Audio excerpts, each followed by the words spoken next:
Hello friends, welcome to backlogs Baba YouTube channel. Hindi exam ఎలా రాశారు? Wait మీ feeling నేను చెప్తాను చూడండి. కుమ్మేసి ఉంటారు కదా.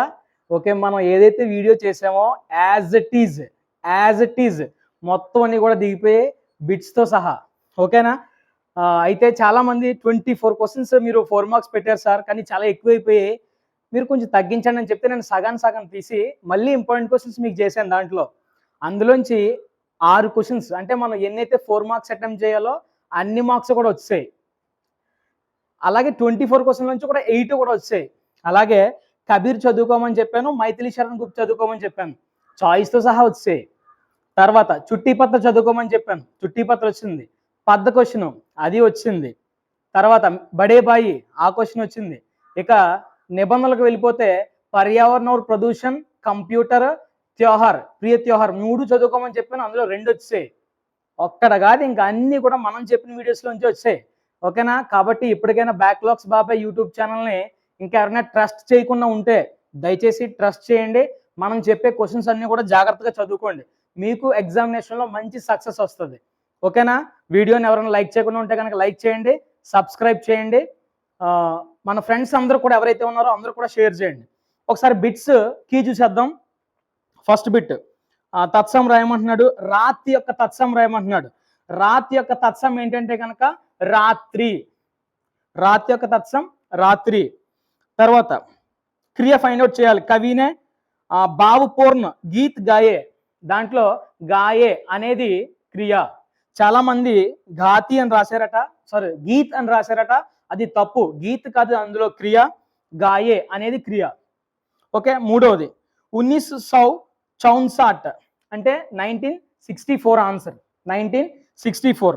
తర్వాత మోతీ డాష్ లడికియోం సే సుందర్ జర్నే జర్తే, దానికి కారక్ ఏంటంటే కనుక కీ. కారక్ ఏంటి? కీ, మోతీ కీ.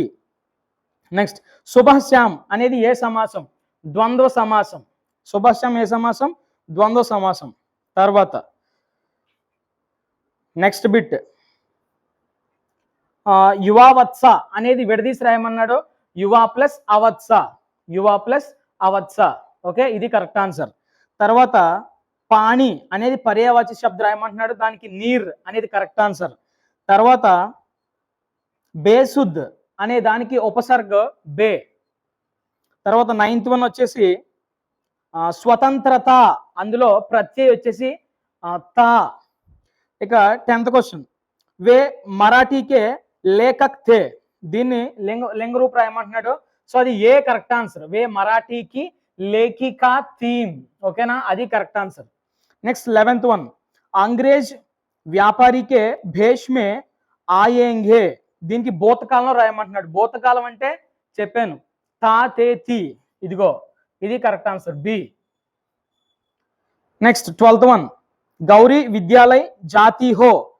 ఓకే, దీనికి శుద్ధ రూప్ చేయమంటున్నాడు, దీనికి కరెక్ట్ ఆన్సర్ వచ్చేసి సి.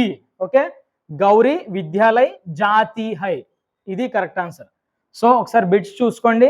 ఆల్మోస్ట్ అందరూ కూడా చాలా వరకు మన కమ్యూనిటీ పోల్స్లోని వాట్సాప్లో పెట్టిన బిట్సే చాలా వరకు వచ్చాయి. ఇంచుమించుగా అందరూ కూడా బాగా రాశారని అనుకుంటున్నాను. బిట్స్లో 1-2 మార్కులు పోయాయని ఎవరు ఫీల్ అవ్వద్దు. ఒకవేళ పోతే కనుక ఏం కాదు, అన్నీ కూడా మళ్ళీ నెక్స్ట్ ఎగ్జామ్లో కవర్ చేసుకుందాం.